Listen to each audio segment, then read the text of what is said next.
নির্বাচনী আসন পুনর্বিন্যাসের প্রতিবাদে ব্রাহ্মণবাড়িয়ার বিজয়নগর উপজেলার ঢাকা সিলেট মহাসড়ক অবরোধ করে রেখেছে স্থানীয়রা। এতে ওই সড়কে যান চলাচল বন্ধ রয়েছে। বিস্তারিত জানাতে চান্দুরা থেকে সরাসরি যুক্ত হচ্ছেন পূর্বাঞ্চলীয় ব্যুরো প্রধান পীযূষ কান্তি আচার্য।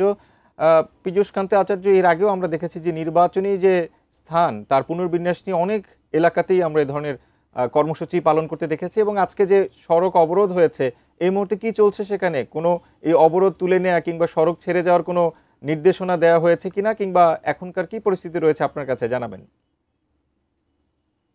আপনি যেমনটি বলছিলেন যে ব্রাহ্মণবাড়িয়া যে সদর আসন, যেটা ব্রাহ্মণবাড়িয়া ৩ আসনের যে দুইটি ইউনিয়ন চান্দুরা এবং বুধন্তি, দুটি ইউনিয়নকে সরাইল এবং আশুগঞ্জের আসনের সাথে ব্রাহ্মণবাড়িয়া ২ আসনের সাথে সংযুক্ত করার প্রতিবাদে কিন্তু এই দুটি ইউনিয়নের মানুষ এবং বিজয়নগর উপজেলার অধিকাংশ মানুষ কিন্তু আজকে এই সড়ক অবরোধ করেছে।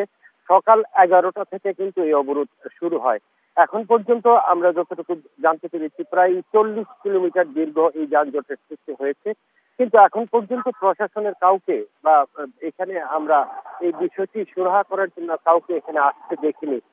ফলে এখানকার যে আন্দোলনকারীরা রয়েছেন এবং সর্বদলীয় সংগ্রাম কমিটির যে আহ্বায়ক রয়েছেন অ্যাডভোকেট ইমাম হোসেন আমাকে বলেছেন যতক্ষণ পর্যন্ত তাদেরকে এই আশ্বস্ত না করা হবে ততক্ষণ পর্যন্ত কিন্তু তারা এই অবরোধ ছাড়বেন না।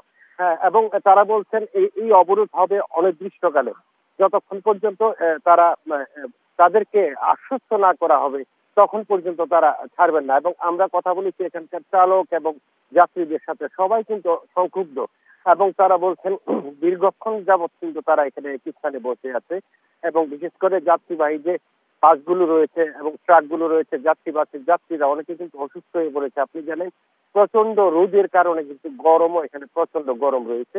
এই গরমের কারণে আমরা দেখেছি অনেকেই অসুস্থ হয়ে পড়েছে। কেউ কেউ আবার গাড়ি থেকে নেমে যে দুই পাশে যে যানজট রয়েছে, দুই পাশে হেঁটে হেঁটে অনেকের যেতে আমরা দেখেছি।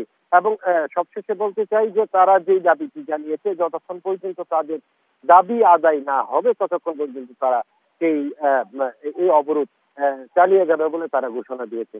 তো ঠাকুর, এই ছিল আমার কাছে ঢাকা সিলেট মহাসড়কের অবরোধের সর্বশেষ খবর।